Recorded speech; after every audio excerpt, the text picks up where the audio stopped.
Well, you didn't hear, but on each table there's a box of pizza, and Larry brought them for everybody. So if you're still hungry, Okay. help yourself. Before you get going, Steve called me from Cancun last night and said to say hi to everybody, he'll be at the next meeting. And I said, you did that just to rub it in. I was gonna say, that sounds like Steve. Okay, we are called to order. Thanks for coming. It's a great group. Just a couple of, I guess, announcements or one. Not many of you remember Brennan, but Brennan is now, he's a ham. He is a student at Michigan State University. More important, he is the vice president of the Michigan State University Ham Radio Club. Yay, congratulations. And they have a collegiate contest with ham radio college stations all over the country. And they finished second to Purdue, right? Yes. Wow. Congratulations. And we're glad to have you here. First place was in the Big Ten. Right, and Purdue's got this monster station, so. I've seen pictures. Yeah, so anyway, glad to have you here, Brennan. And he's sitting next to his grandpa, just so you make the connection there. So, Brandy, are you ready to do the minutes? I can do the minutes of the November meeting. If everybody can remember all the way back to last year. We had the acknowledgement of veterans, minutes were read and approved, financials were read and approved. We noted the passing of Owen, and he will be missed. We discussed the different meetings for December and for this meeting in January. Keith reported at the time that the construction of the new building was beginning soon. I'm sure that he's seen it on the news, and that's very cool. We had a discussion of our email address, a request to send a letter to the Congress people to support the legislation to stop HOAs from restricting antennas. We did intros. The middle school class went very well. Brennan did a fox hunt on campus, and we had an idea for battery power for field day. Mentioned using radio control for the repeater instead of a phone line, and whether or not that might be cost prohibitive on another antenna. We did nominations for the existing slate of officers, and we saw a Raspberry Pi as a digital hotspot presentation. Meeting was adjourned at 7:29 p.m. Do we have a motion to accept or approve the minutes? So moved. Second. Ursel, second would be Jeff. All in favor? Aye. Opposed, same sign. They are approved, and thank you, Brandy. I'm sorry for that rousing welcome we gave you. Not a problem. It was planned ahead of time. It's just been a long day. We've all had those. Okay, if I can figure out how to get this the right way, come on up, Lee. Oh, I need the mic, and I gotta keep Bob happy. George. Can he be happy? Where is he? Where is Bob? He's not even listening to it. He's on his phone. Yeah, thanks.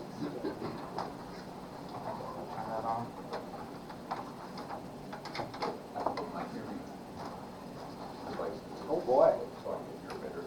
There you go. Hey, y'all hear me? Hey, Bob, over there. Earth to Bob. Earth to Bob. Hey, I got him in. All right, good deal. So, January 6th, 1838. What significant thing happened? January 6, 1838. Insurrection Day. It was not the Pony Express. Oh. I wouldn't take my guess. Well, it caused, well, that would give it away. Okay, I'll give you the hint then. It caused the demise of the Pony Express. Post office. Where was that? Post office. Post office. Telegraph? The telegraph. Telegraph? Telegraph. Well, yeah, I guess that's good, but that's not the complete answer. The telegraph doesn't do anything without something to say. Absolutely. Samuel Morse. Samuel Morse. On January 26, 1838, mechanical engineer and Samuel Morse and mechanical engineer Alfred Vail and their fellow colleagues demonstrated a telegraph system that used electric impulses at the Speedway Ironworks in Morristown, New Jersey. The message system they developed became known as Morse code, and us hams, we call it CW. So there you go. That was the beginning for us. Gordy, what does CW stand for? Continuous way. Hey, Smart guy over he there. is a smart guy. I'm glad you didn't ask me. Country and western. Yeah. Country and western, we go both ways. All righty, well, we're gonna, you've got December, what is it? You've got November on your table, but you've also got December. So we're gonna do December. And where that mouse is coming, okay. So dues, we collected $160 in December. Okay, this negative rents, $485. That was the rent, that was the refund on the storage, because we closed the storage facility down, and Lynn and I took all the items over to the airport. So, and yeah, thanks Keith. Build up an entire hangar. Yeah, we filled all. Keith is real happy about He that. was, yeah, and we really appreciate that, Keith. We'll bring an airplane in next time. Club airplane. You're great, he's gonna fly it for us. So, alrighty. Utilities, $23.75. So we started off with $2,221.60, and then the bank account ended up with $2,842.85. So, Next one. yep. Thank you. I like your computer. Is that what you want? Summary? I got one just like it. Well, then you can run it. Yeah, I guess I could. Okay, this is our summary for the year. So you can see December, all the totals of December ended up here. And they just fall right down, gifts, dues, income, 50-50 and all that. So anyway, so for the year, we ended up with a negative $151.69. But that's not the whole story. So Another one here? yeah, we should have another page.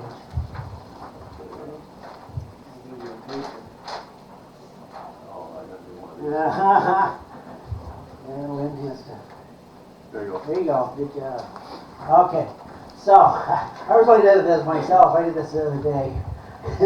And then okay, so, these items here, these are adjustments that hopefully they won't show up next year. So, like Kelsall Media, DX Engineering for Tools, Club Banner, all those items. So, on the income side was the auction. We sold a lot of things out of the storage. That's totals $310.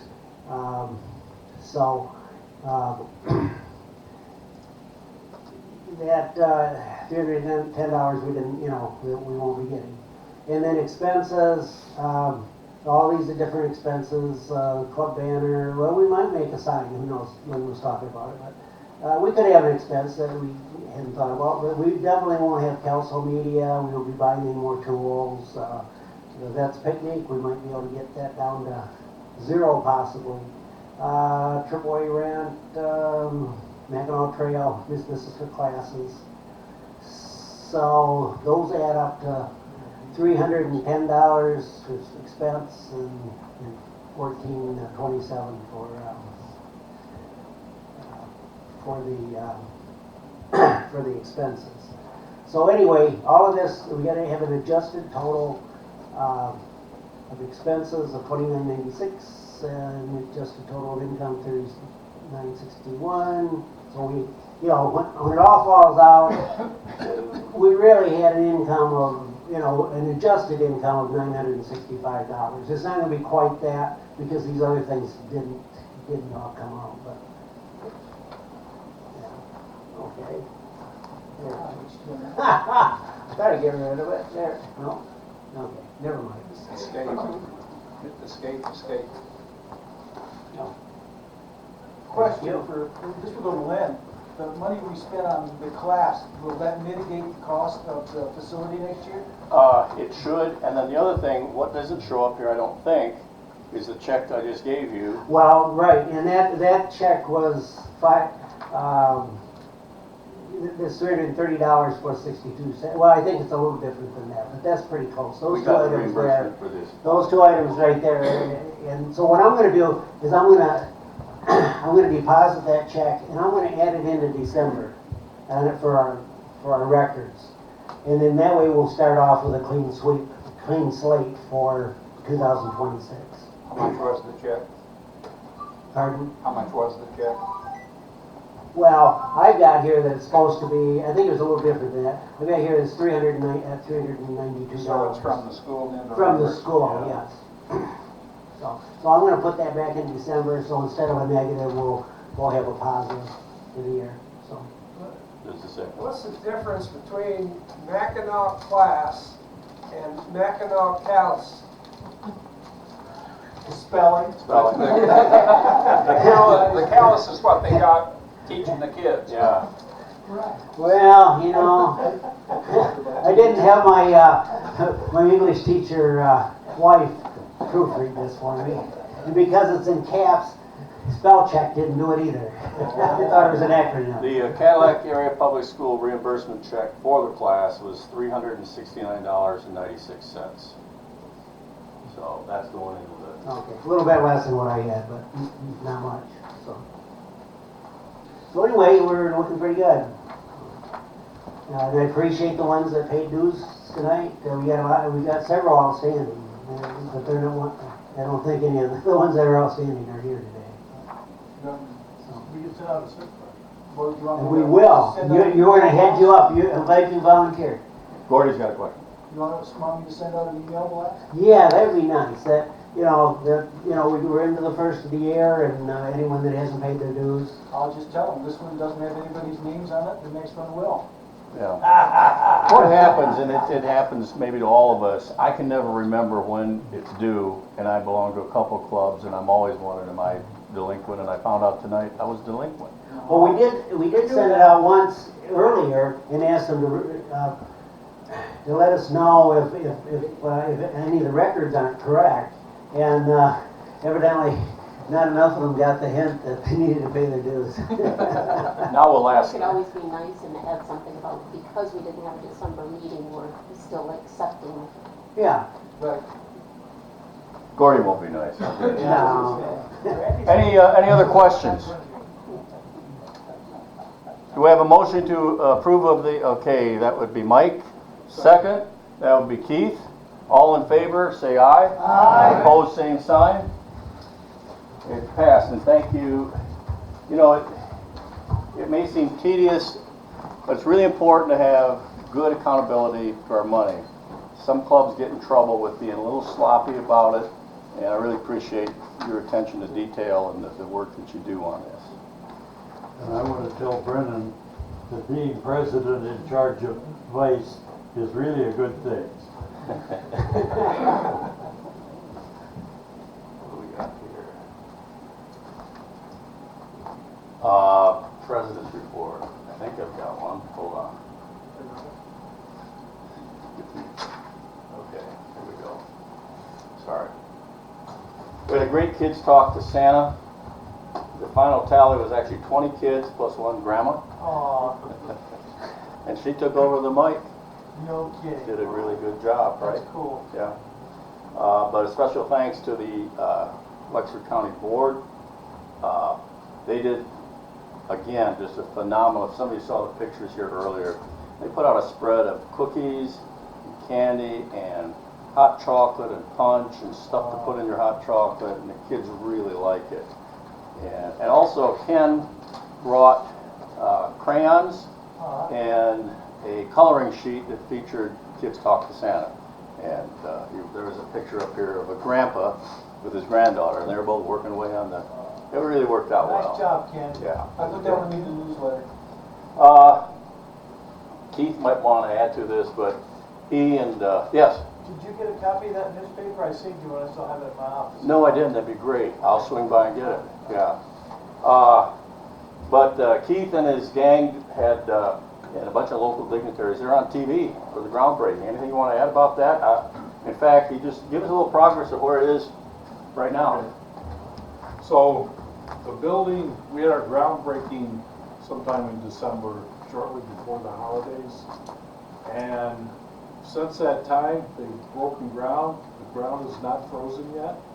They poured concrete. They poured like 5-foot footings down into the ground. Wow. Yes, the last few days, they've been putting cinder block and mortar around. They have a 5-foot or a 4-foot wall all the way around.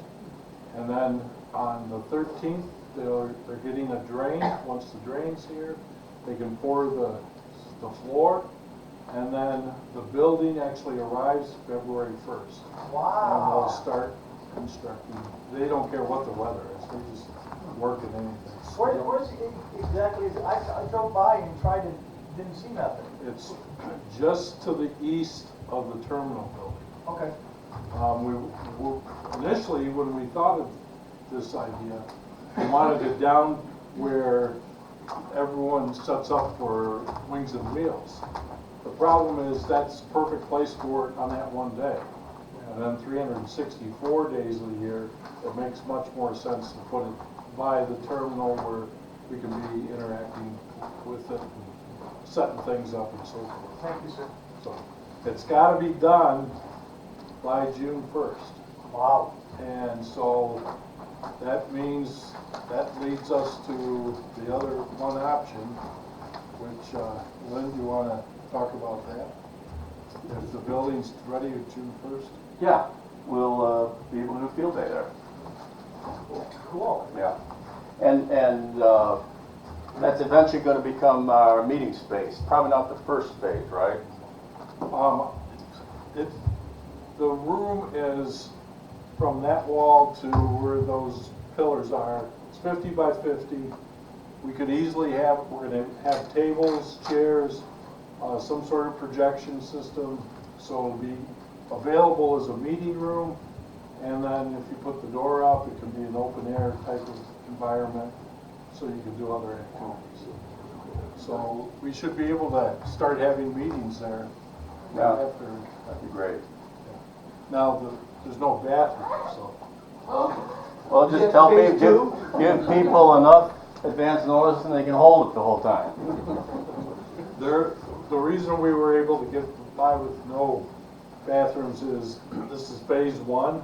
We had to cut costs as much as we could, and they allowed us to build it with no bathrooms, knowing the terminal building has a door right there facing the pavilion, and that there's bathrooms as soon as you go in that door. So for the meantime, we could use those bathrooms, and then eventually we'll build a second half of this, and then build bathrooms off of that. In a kitchenette and a little office space. The office space, we hope, will be where we have a radio station.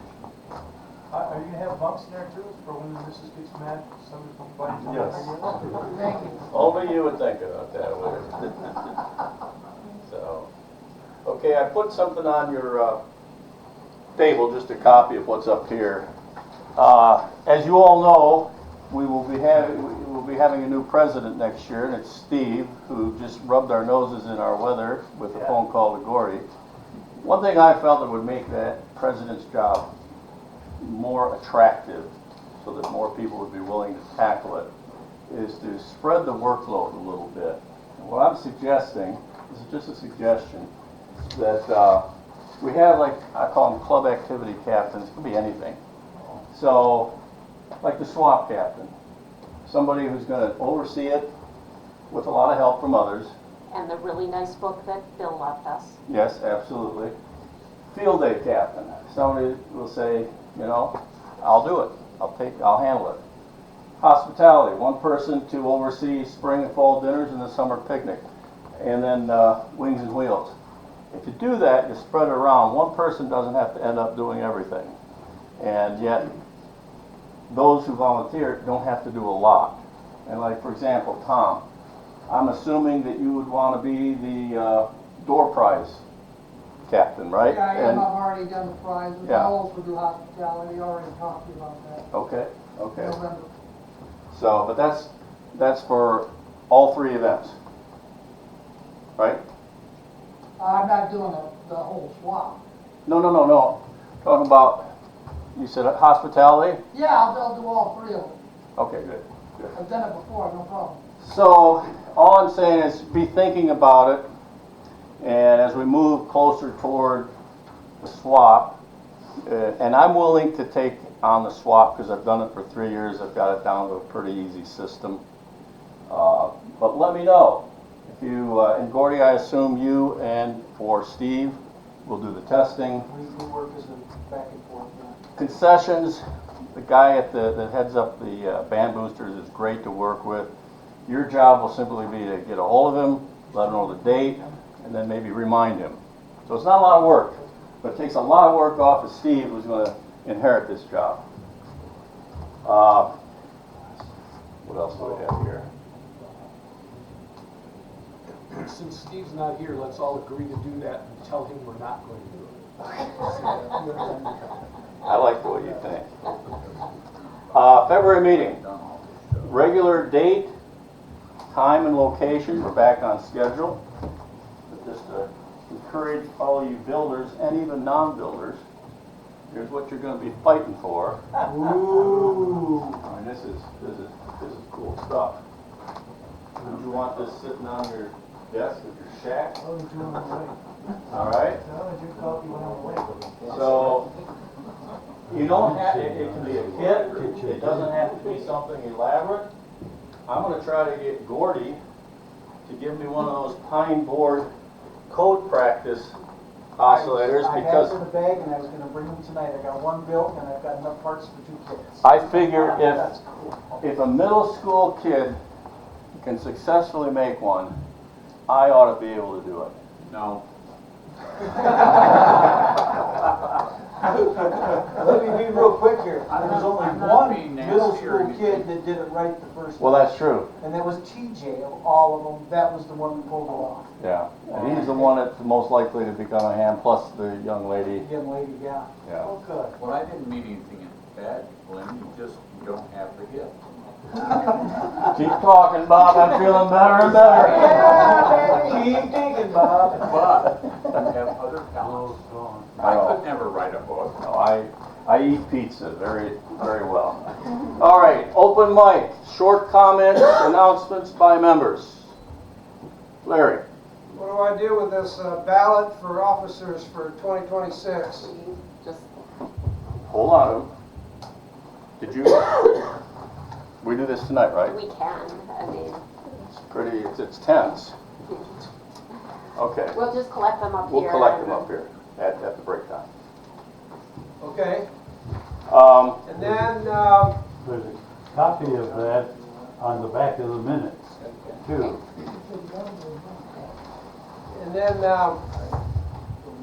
I've got to present to the club N3FJP Field Day logging program. It was a penny less than $9 and it's licensed to K8CAD. Oh, Thank you very much. Logging program, That's that's, fantastic. in my opinion, N3FJP is one of the best. N3FJP logging. Logging, thank you. You're pretty generous. Keep coming to these meetings, Larry. Maybe tacos next time? I will mention that Larry ponied up a biography and an article to come in the future this month also, so it's, Give us a little update on the new feature that you're trying to get interest in. well, you know, the people that are gonna send pictures of their shack, most of them sent pictures of their shack. But everybody's got a story about how they got started in amateur radio. Mine was Pete Moore, KBMC in my city. And I was 11, I walked in, a Collins station sitting there, the old workhorse 7500s or 75s, and was hooked. And he walked me through it and got me my novice and went through it. But everybody's got a story like that. And Larry got his after he got out of college, or after he got out of high school, or during high school. I mean, a short, just blurb about how you got into radio. I think it's a And if great we can't idea. do a shack picture, well, maybe we'll do somebody's biography. Keep it succinct, you all see the newsletter, I mean, I don't have room for 4 pages. Yeah, And, yeah, I think it's a great idea. I'm looking forward to those. Sam, Yes, the ballot has your name on it. You want to be re-elected? well, here was the agreement. I will go for the rest of the year because Steve is going to take over. And I'm going to kind of hand it off gradually to him. Okay. So, yeah. But if you don't want to, Les, and anybody else, if you don't want to vote for me, that's quite all right. we can have a write-in then. Yeah, do right in. Yeah, Brennan's the vice president, let's get him president, come on. I didn't got it. All right, any other comments? Okay, you know the club activities, and, but we need some net controls. So take a look, yes. You're gonna take, all of January? No, sorry. Across the top? Yeah. Okay, Mike is gonna take across the top. Okay, are we doing, because this is technically the second Thursday, so I normally take the second after the meeting, which ends up being the third. Oh, So that would be January 15th, 19th, and 19th. January 15th, and what? And 19th and 19th. But basically, the first row isn't all the second, or the first Thursday of the month, or the second Thursday of the month. So you're talking the 22nd, 19th, and 19th, right? Today is the second That's right. Tuesday of the month, though. So Oh. technically, it would be Mike's Thursday. Hell, I told you it's going to get a day-long day. So technically, this would be Mike's if he's taking the first. This would be right This now. would be your net. So So what do you want to do? I want to take the same ones that I normally take, which So would be you want, next week you'd want the and 15th? yeah, the 15th, the 19th, and the 19th. Okay, so you're taking February 19th, right? Yes. This, And and then Mike gets the 12th and the 12th. is that okay with you, Mike? Could take the place. What do you take, Van? I said that Mike could take the 22nd to let her have the 15th if he wants to. It doesn't matter. I'll try not to forget. I'll remind you. Mike, I'm going to put you on the 22nd, That's fine. and Brandy, you're on the 15th, right? Well, January. Okay, who well, wants? the 22nd, the 26th, and 26th would be the third weekend. Okay. Third week across the board. January 29. Who wants it? Somebody step up that hasn't done it for a while, or ever.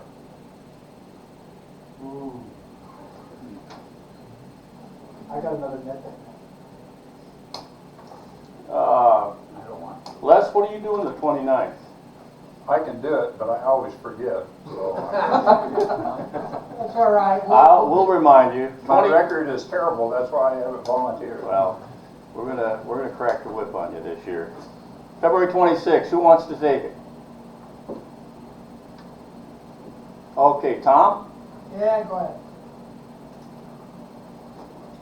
and that's it. Oh no, March 26th. Anybody?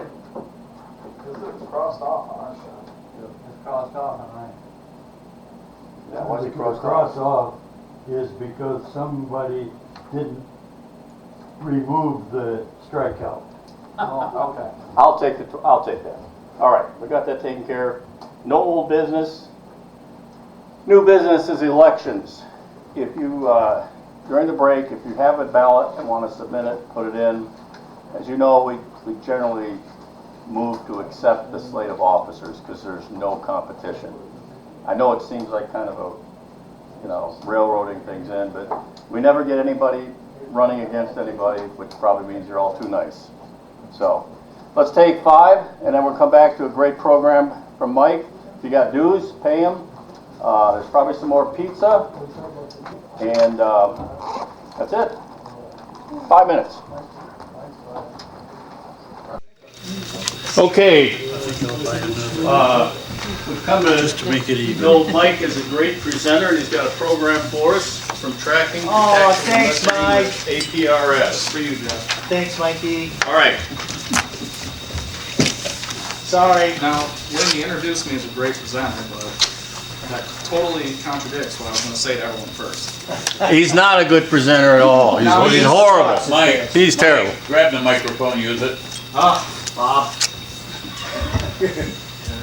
How's that, Bob? Better. I took the hearing aid, so. Yeah, Bob, get up here. You can sit up here. Take my seat. The speaker's right behind me. All right, so good evening, everyone. Appreciate you stopping in and listening to me ramble about APRS. I'm going to just go ahead and say I am not a presenter, I am not a teacher, so this isn't something I like to do. But what I can and will promise you is this is going to be the best club presentation you've heard so far this year. All right. All There right. you go. That's what you got. All right, so I wanted to just briefly talk about APRS today. It's something that I've kind of dabbled with a little bit and gotten more involved with as I've set up a digipeater and iGate that runs out of my house on my base station. Thank you. No problem. Yeah, it's something that I kind of had to learn quite a bit, to be honest with you. It's not overly complicated by any means. Once you get it set up, it's largely automated. But definitely learned a lot in the process. So, all right. And I'll try not to just read all these slides and just blurt out. I know you guys love hearing me talk, but I'll try not to just go verbatim here. So, what is APRS? Essentially, it's a protocol that can be used over the radio for sharing what I would probably say small bits of information, right? Not like WinLink where you're sending emails and big pieces of info to other people, but smaller pieces of information you can send kind of like text messages over radio. It's kind of become more so known as a like tracking, GPS tracking essentially, I think is really what a lot of people know it of. But there is actually a lot more to APRS. It can be used for a lot more. So I thought it would be nice to kind of just put that out there a little bit. Go over some of these things that maybe some people don't know exactly what it's used for. But essentially, it uses the AX25 protocol, which is actually used for quite a bit in Packet, quite frankly. Actually, it can be used for internet connections in Linux as well. The Linux operating system has an AX25 network adapter built into it, but we're not getting into that today. It can be used on both analog and digital radios. You'll see it a lot in DMR radios, especially, but hotspots, I think, correct me if I'm wrong, but I think even like Yaesu, does System Fusion do APRS as well? Gordy, do you know? Yeah, they've got APRS and, well, everything past the 200. Okay, yeah, I thought so. And it's definitely not limited to simplex communications as well, as we'll get into a little bit later on here. So it was originally developed by Bob Bruinga, I believe is how you say the last name, but WB4 APR. He was a senior research engineer at the U.S. Naval Academy, and actually APRS was kind of named after his call sign there, as you can see somewhere up there. So we kind of briefly discussed this, but what can it be used for? A lot of times you'll see it, especially on like aprs.fi website, you'll see vehicles being tracked with it. A lot of people's radios will beacon out, and there'll be small bits of information like what frequencies they may be listening on, or other various information like current vehicle speed, bearing, kind of where they're headed, stuff like that. A lot of the other object reporting that is in there in comments and text messages have actually been used for search and rescue operations before. People will bring radios out during operations like that, and they will kind of set up base stations to where somebody's operating a computer and people can use their radios to, or other computers quite frankly, to message in coordinates and actually place physical icons, pictures of stuff they see, and precisely where that's located. Can I interject? Please do. Yes, any questions? Big in model amateur rocketry out west. Amateur radio operators are becoming members of rocket clubs because they have to go find those things after they go 40,000 feet in the air. And even when they might have a parachute recovery, depending on wind and one thing or another, they have an APRS beacon in their rockets on amateur frequencies. Most of it's in 70 centimeters because the primaries are down at 2, but that's another thing that they're using it for, to integrate one hobby with another hobby. Absolutely, yeah, and weather balloons as well. They're big in weather balloons for for tracking those and The telemetry. Midland group do that on their balloons that they send Yep, out as yep. part of the packet. Yeah, so I briefly mentioned you can kind of send short text messages as well if the radio supports it, and we'll get into kind of more what's needed with this. But when we're saying text message, we're talking like old cell phone text message, right? You're not sending pictures on it. And I think actually the character limit's about 160 characters if I'm not mistaken. So definitely short messages. One thing you'll also see quite frequently is weather stations. Go ahead, Bob. How is the message displayed? So I don't have a good example of that, but what I can say is on a lot of like the radios that support it, the radio will beep, kind of like if you were to get a DMR call, it'll beep something along those lines. It'll pop up and say you got a new message, and it'll actually tell you the call sign that it was from, and then you can go into it, view the message, and it'll show up just like an old like flip phone, right? It'll show the text message just like that. You can reply to it. Now, what I will say though is there are a lot of radios that say and tout, oh, we are APRS compatible, APRS compatible. They're not. They only support beaconing. I've run into that quite a bit, to be honest with you. So it depends, unfortunately, from manufacturer to manufacturer. So yes, a lot of things too. So these weather stations, people can buy weather stations actually that are APRS compatible. They've got radios built right into them, or they connect to computers, and that will actually beacon out the weather and the position that the observation was taken at, wind speed, temperature, humidity, stuff like that. That's cool. See a lot of that traffic flow through my gate actually, if I've got the screen up. There's a lot of that in the area. Is yours on all the time? Yeah, it runs all the time except for the omnibus net. So I shut it down to use that radio for the omnibus net. Is it on 3.9? Yep, standard APRS channel. Yep. Frequency. Which It's 144.39. A lot of, I actually have seen, I'm not going to say a lot, I've seen a few clubs around the area actually beacon telemetry of their repeaters through this as well. You can see the repeater's frequency, what PL tones they're running on, and it'll actually, if they're hooked up to battery backups, it'll actually give you the battery charge on the repeater. Oh, that's cool. It's kind of interesting. So there is a lot of things that APRS can do outside of just tracking vehicles, which largely kind of seems like that's what people know it for. Okay, so that's kind of brief rundown of what APRS is, what it can do. I'm going to kind of get into the components and what makes up an APRS setup. And again, please feel free to stop me at any point in time here. In no particular order, so you're going to need some sort of TNC. It's a terminal node controller, and essentially what that is going to do is that is going to create the AX25 frames that APRS uses. It's going to modulate them as audio, and then it is in some capacity going to send that audio to a transceiver to actually be broadcast out. Also, some form of computer will probably be connecting to the TNC in order to send commands, control commands to the TNC for what you want to send. Now, a lot of radios have TNCs built into them. You'll see that now, so you don't necessarily need an external one, and quite frankly, you can run them on your phone as well, Android phones, and just hook them up to the radio with audio cables. what radios have it built in? Oh, plenty of them. That one does, pretty sure. I could be wrong. I know the FTM 510 does.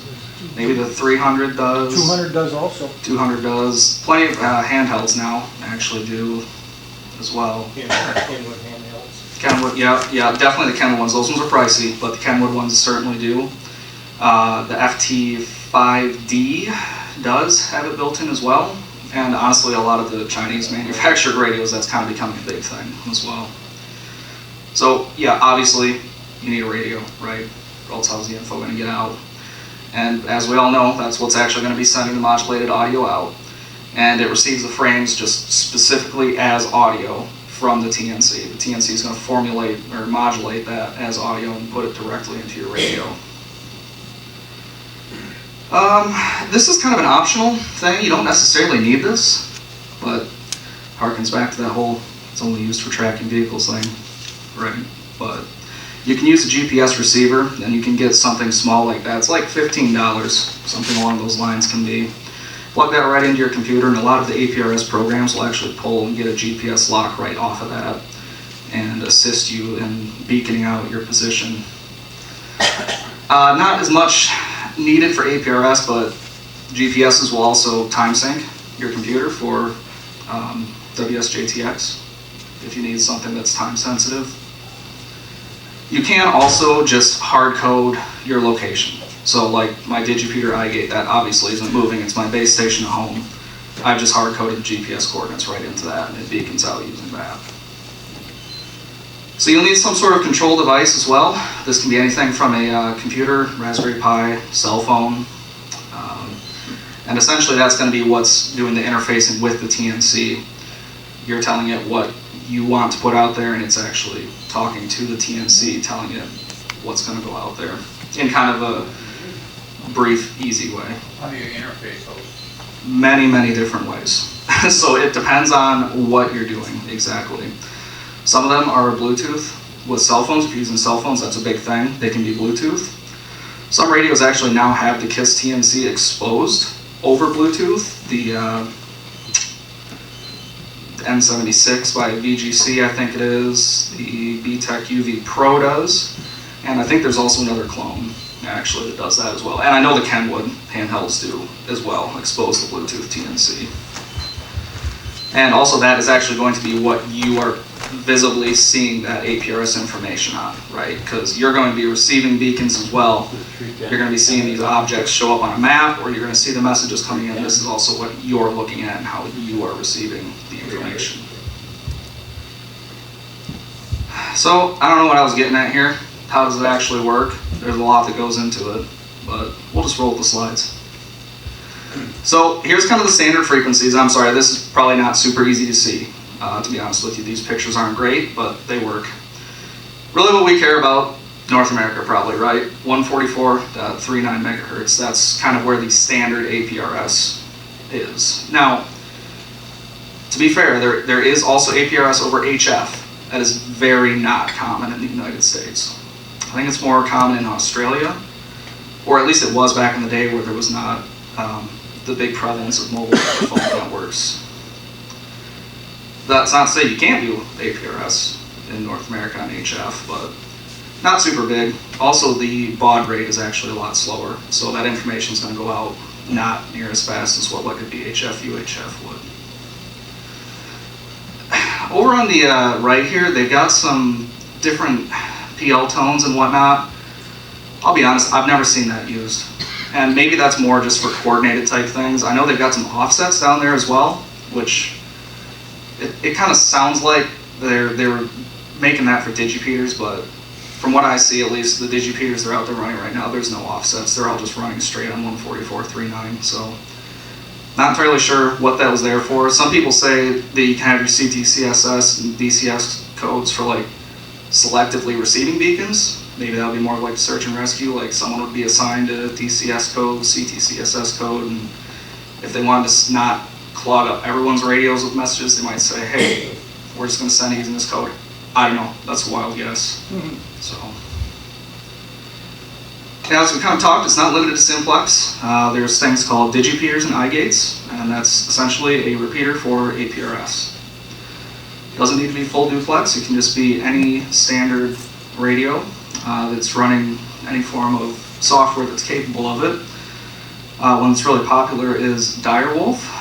That's what I run at home, and that's I kind of forgot to touch on it. Let me backtrack just a little bit. TNCs, hardware TNCs, used to be a lot more popular back in the day.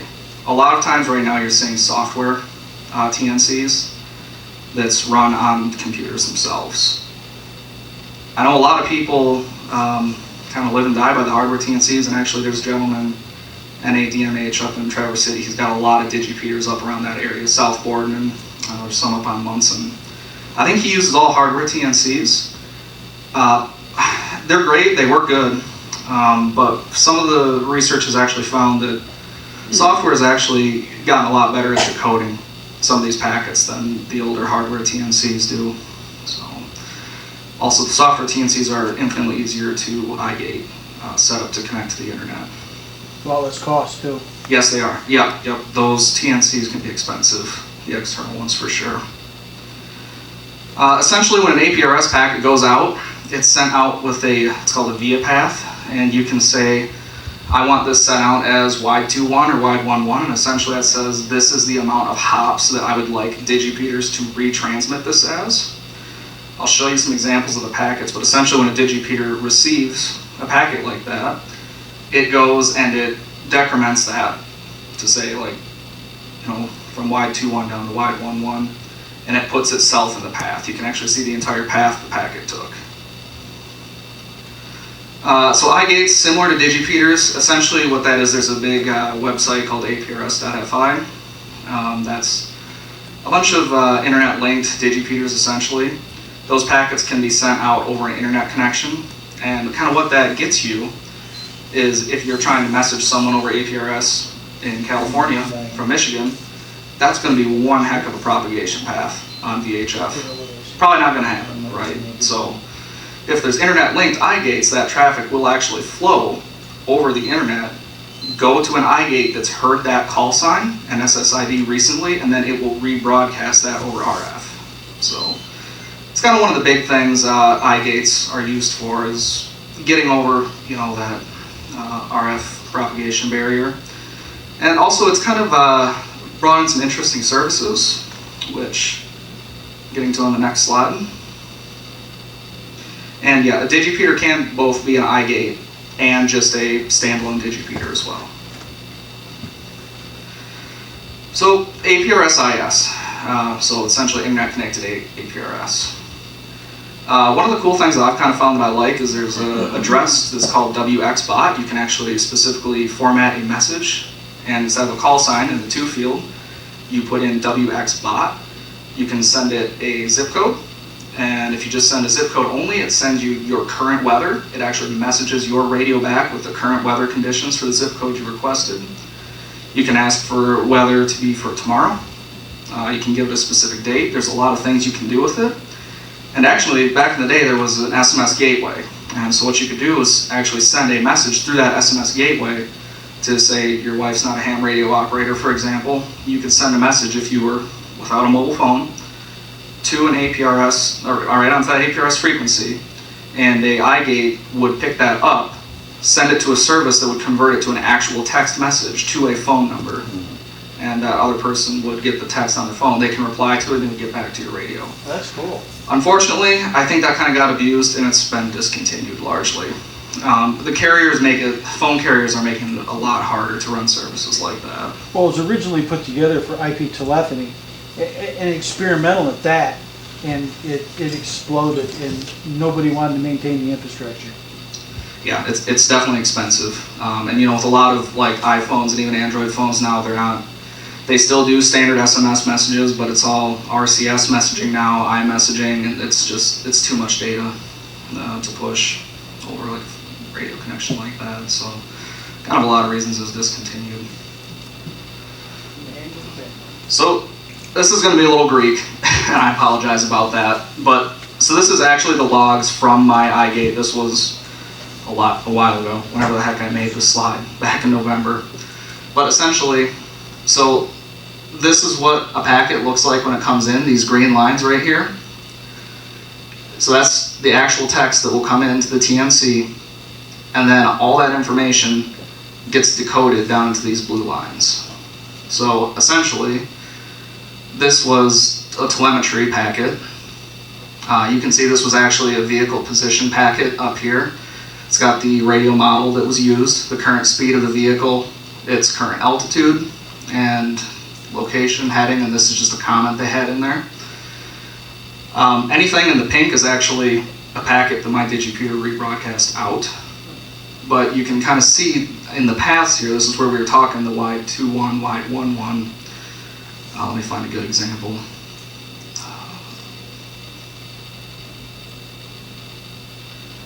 Yeah, so essentially you can see, I don't see the via path right now, but you can see that this was picked up from South Boardman, and then East Traverse City repeated it, and it's kind of just decrementing itself as it goes down. Or in this cat control for, I just use a mobile radio right now. You don't need that.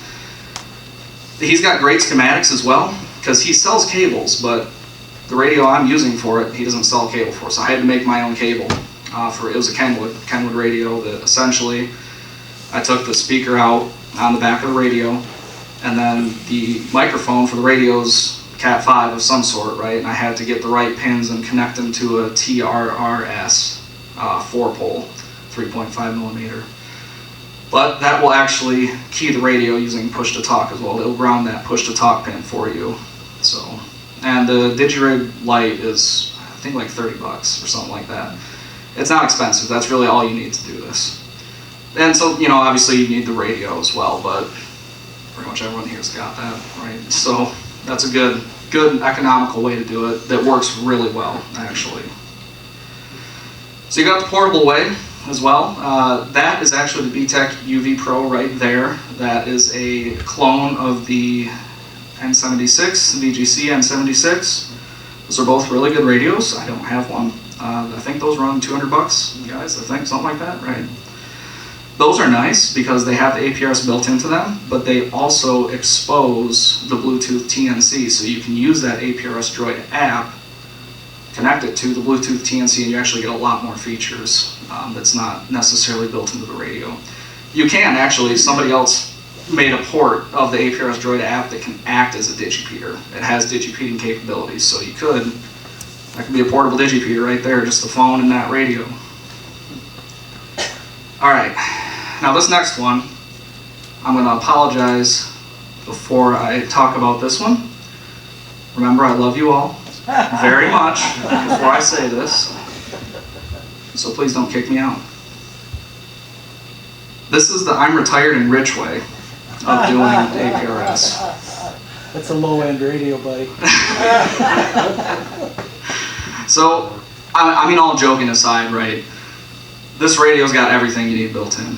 It's got your CAT controls and it's got your audio in and out. You could obviously do this. The 991As have VHF, UHF. So if you got one laying around, you can certainly do APRS with it. Do you have one of those, Lynn? Yeah, and I'm not retired and I'm not rich. Well, I must be doing something wrong because I can't get one. Well, I'm not retired or Tom's rich got either. one too, and he's retired and he's rich. Well, he's rich, yeah, but I'm not. Yeah, so there you go. They're a good radio. They are a very good radio. Yep, absolutely. Okay, so just a quick, I guess kind of, this isn't really a demo, but kind of a quick look here if I can figure out. Oh Lord, I can't. That's fine. You know what? Oh, it is working. Hey, look at that. Perfect. And there's all my work crap. So this is APRS.fi. This is the website where you can go, and if I'm going to warn you. All right, thank you. Appreciate that. Stand by. There we go. That is APRS.fi. This is where you can go and actually see a lot of APRS traffic. Thank you, NVIDIA. Wonderful. So that's my iGate right there. Yep, that's where I live. That's where the radio is. And interestingly enough, I actually see that this is currently connected, not over RF. So I've usually got a pretty good line to South Boardman's Digipeater, and they rebroadcast that, and Petoskey picks me up, and I get to the internet that way. But I can tell because I've specifically set my Digipeater up to send that T symbol when it directly sends its own packet to the internet. That'll show up as a green star if my packet was received over RF and got to this website via somebody else. Kind of just used for troubleshooting for me to see if I'm getting out. So if you kind of scroll around, you can see, honestly, APRS is not super huge in our area. But if you look at like Traverse City, for example, you can see a lot of it.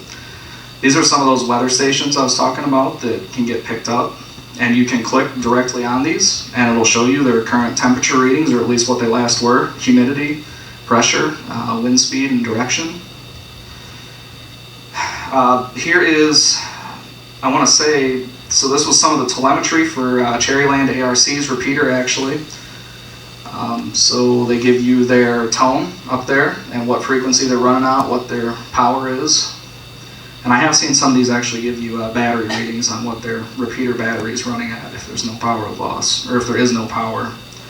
And you go down to Baldwin? Sure, absolutely. Is there anything down there? I think there is an iGate actually in Baldwin. right here. At the airport down there, I know you can get weather. One of the airplane club members has a ham radio set up.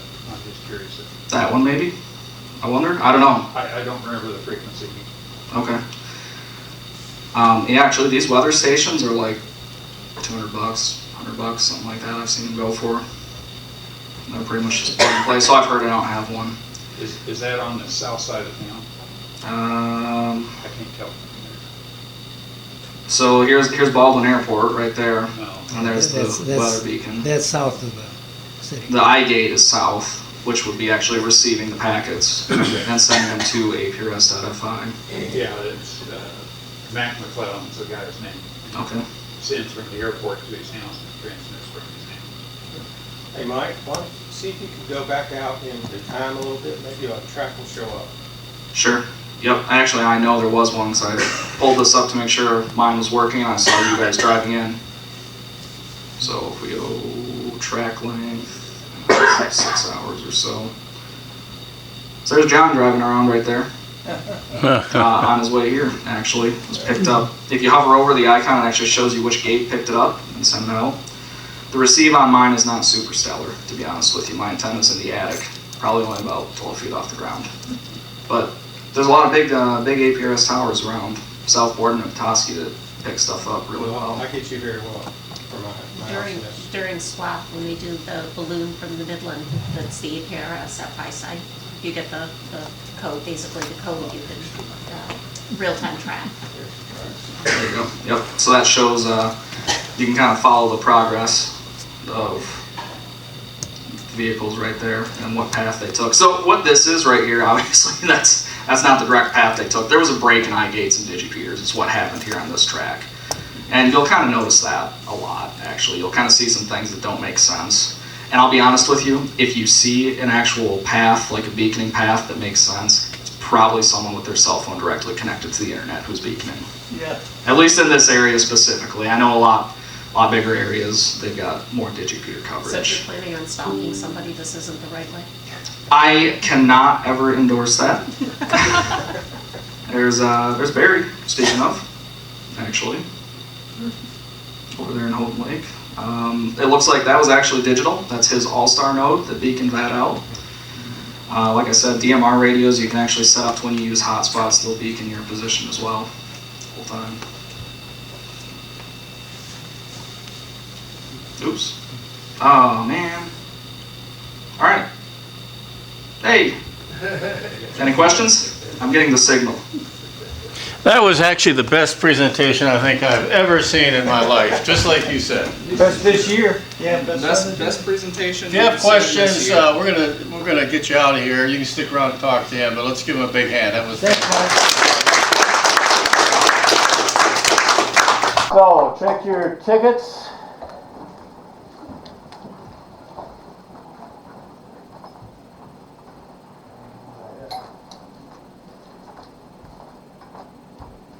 That's 3 digits. The magic number. 506. Bill. I do want to really quickly, I heard that, Tim, thank you. The ISS has a digipeater on it. That is how I made my first contact for the ISS was over APRS. Really? Yep, you can get in really easily. Now they're on a different frequency, so look it up, but they have a digipeater on them. So check that out. All right, thanks for coming, everybody. Meeting adjourned. If you've got questions for Mike, come on up and give them. Otherwise, we will see you next month. Berkey Saturday.